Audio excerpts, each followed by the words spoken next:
আসসালামু আলাইকুম। ফাইনালি আমরা রয়েছি তেঁতুলিয়ার পথে, আর এখন বর্তমান বাসে আছি, আর বাস রওনা দিয়েছে তেঁতুলিয়ার জন্যে। তো চলুন যাওয়া যাক।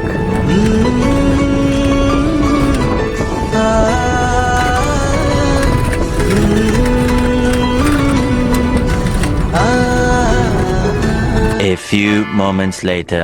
দেখতে দেখতে প্রায় 1 ঘন্টা জার্নি শেষ করে আমরা চলে আসলাম তেঁতুলিয়াতে।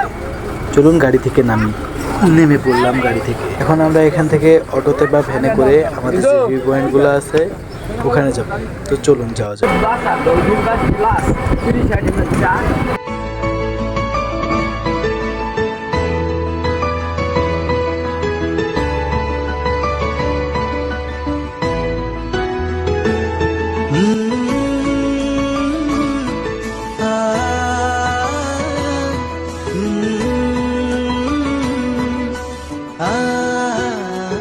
আচ্ছা, আর আরেকটা বিষয়, আমরা যদি এখানে রাতে কোনো জায়গায় থাকতে চাই, কোথায় থাকতে পারি আপনার মতে? এখন আপনার যে কোনো ইচ্ছায় যেখানেই থাকতে পারেন। চৌরাস্তার মধ্যে কাঞ্চনজঙ্ঘা আছে, স্কোয়ার বিল্ডিং আছে, আবাসিক। আর চৌরাস্তা এটা বাজার, এমনি নর্মালি শুধু রাত কাটাবো। গুজরাট আয়াত হোটেল আছে এই যে সামনে, হোস্টেল আয়াত। হ্যাঁ, পার রাত কত টাকা লাগবে? এটা সম্ভবত আমার মানে শিওর না, এখন কয় টাকা রুবে দুজন থাকলে হয়তো বা 2500 আচ্ছা, 2500 নিবে। ঠিক আছে, আপনি যেহেতু এলাকার ওই জন্যে জানিয়ে নিলাম আর কি। আয়াত হোটেল এটা একটা নর্মাল হোস্টেল, ঠিক আছে, ব্রিজের পাশে। আমরা কি এখানে ঢুকতেছি? আপনার মাইল কিলোমিটার 1 কিলো ওই যে মন্দির, কালী মন্দির। আর এইটুকু জায়গাটায় 200 মিটার এটাই এক্সট্রা। এর নাম কি আয়াত হোটেল? হ্যাঁ, আচ্ছা, Kanchenjunga view point. But Kanchenjunga কি দেখা যায়? এটা তো বাংলোর। বাবা, নদীর যা স্রোত! আল্লাহু আকবার! ওই ব্রিজটা কি বাংলাদেশের? না, ইন্ডিয়ান? ওই যে সামনে যায় যান ওখানে প্লেয়ার পাবেন, ভারত বাংলা 0 পয়েন্টের যে পিলারগুলো আছে না? গাছে লেখা আছে এই আম গাছ। হ্যাঁ, সীমান্ত অতিক্রম করবেন না। আপনার যে আম গাছ শো করছে এই সেই আচ্ছা। আম গাছ, এসকে আম গাছ। এটা হ্যাঁ। আচ্ছা, আম গাছ তল এটাই। মিষ্টি আম। কিন্তু নদীর স্রোত তো প্রচুর। আর ওই যে দূরে দেখা যাচ্ছে ওগুলো তো পাহাড় না? আর ওই নিচে ওই গাছের নিচে আছে প্লেয়ার, ভারত বাংলার। আমি তো ঠিকই দেখতেছি, মনে হয় ওই যে দূরে পাহাড় দেখা যাচ্ছে না? হ্যাঁ, হ্যাঁ, ঠিক আছে।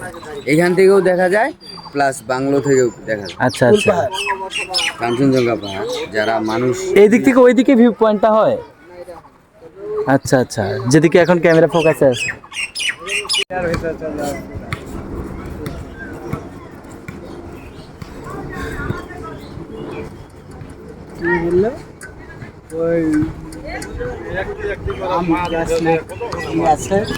এইটা হচ্ছে সে আম গাছ তো।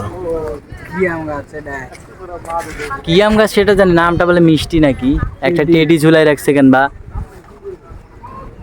হাত টাত সব লম্বা করে বাঁধি দিয়ে। আর এই তো এখানকার ভিউ এইটা। ইন্ডিয়ার অবস্থা, আর পানির অবস্থা তো সেই লেভেলে নাই, সব অন্ধকার হয়ে আছে পানির কোয়ালিটি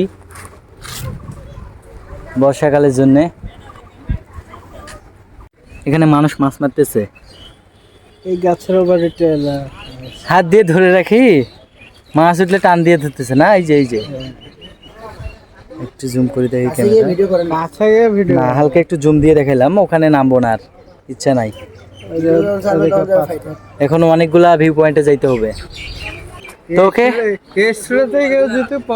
আর স্রোত কিন্তু অনেক, একদম ইন্ডিয়াতে, ভালোই স্রোত আছে। ইন্ডিয়াতে যাবে না, কিছু না হলেও যারা সাঁতার জানে না তাদের জন্য বিপদ। হ্যাঁ, যারা সাদা জানা একদম ইন্ডিয়াতে যাবে। এই আওয়াজটা তো পানির না? হ্যাঁ, পানির পানির স্রোতের আওয়াজ। আর ওইদিকে কাঞ্চনজঙ্ঘা, ওইদিকে হিমালয়ের চূড়া দেখা যায়, কিন্তু এখন দেখা যাচ্ছে না কেন জানি। গরম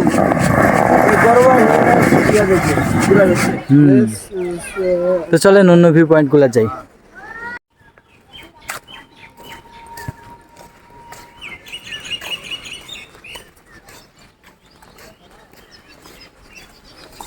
মডেল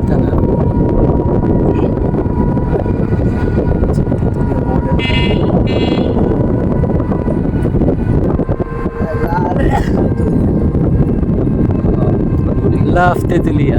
ও উপরে আই আছে না, আই লাভ তেতুলিয়া, বাট আমরা বলবো আই লাভ দিনাজপুর। জি, এটা এখানকার মডেল মসজিদ। হ্যাঁ হ্যাঁ হ্যাঁ, আপনারা কবরস্থানকেও চা বাগান হিসেবে ধরে নেন। সামনে একটা কবরস্থান, এটা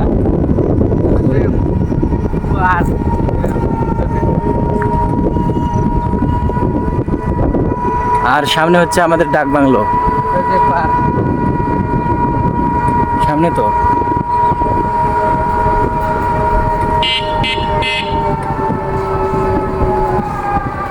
ওকে, চলে আসলাম।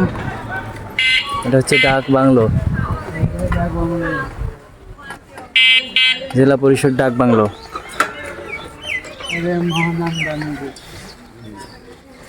আর এটা হচ্ছে সেই মহানন্দা নদী, কাঞ্চনজঙ্ঘা ভিউ পয়েন্ট।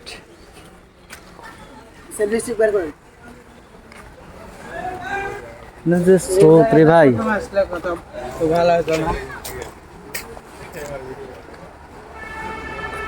প্রথম বলতে নদীর পানিটা যে একদম অন্যরকম, ড্যামগুলো ছাড়িয়ে দিছে ওই জন্যে, কিন্তু যখন শুকনো শুকনো অবস্থা থাকে পাথর উঠে তখন দেখতে ভালো লাগে। ঠান্ডার সময় আসতে হবে। এটাই কাঞ্চনজঙ্ঘা ভিউ পয়েন্ট। ওখানে দেখেন এখান থেকে নাকি এরকম দেখা যায়।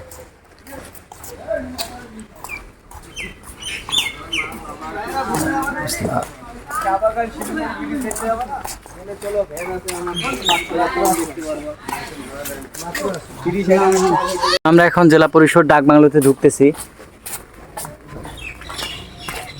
ঢুকে পড়লাম।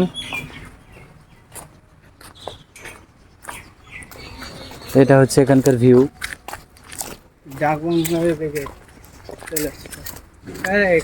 এখানে তো মোটর আছে। কোথায় মোটর মোটর আছে, বাট ওটা তো পাইপ লাগা আছে মাথায়। জেলা পরিষদ ডাক বাংলো, তো অনেক গাছপালা। পানি গরম হয়ে আছে। ও দেখেন তো ট্যাপটাতে পানি আছে কিনা। সেখান থেকে নদীটা ঘুরে গেছে ওইদিকে। ঠান্ডা। সো এখানে আমরা একটা টেপ পাইছি, এখন এই টেপের মধ্যে হাত মুখগুলা ধুয়ে ফেলি। নেন। প্রথমে তোমার ওইটাই দেখতে হবে না। সো আমরা এখন কাঞ্চনজঙ্ঘা ভিউ পয়েন্টে আছি, যেটা হিমালয়ের চূড়া দেখা যায় যেখান থেকে। তো সেখানে আছি আমরা। ওই যে সামনে যে আফসাটা দেখতে পাচ্ছেন, এটা হচ্ছে হিমালয় পাহাড়ের পাহাড়গুলা। তো ক্যামেরাতে আসতেছে না অটোটা, কারণ প্রচুর রোদ পড়ছে, একটু করে বোঝা যাচ্ছে ওইটুকুই। আর মহানন্দা নদীতে যে পাথর উঠায়, এখানে অনেক পানি, দেখার মতো পলিসি নেই। এখানে শীতকালে বা বর্ষার টাইমের আগে আসতে হবে, তাহলে আমরা এগুলা দেখতে পাবো, এটা আশা করা যায়। সো আর পরবর্তী কোনো ট্যুর থাকলে ইনশাল্লাহ দেখতে পাবেন। তো আমরা এখান থেকেও হতাশ হয়ে ফিরে যাচ্ছি, এখন হয়তো বাংলা বান্দার দিকে যাব। তো চলুন যাওয়া যাক, কি আর করার। এখন আমরা আছি বাংলা বান্দার বাসে, আসতেছে নেক্সট পার্টে।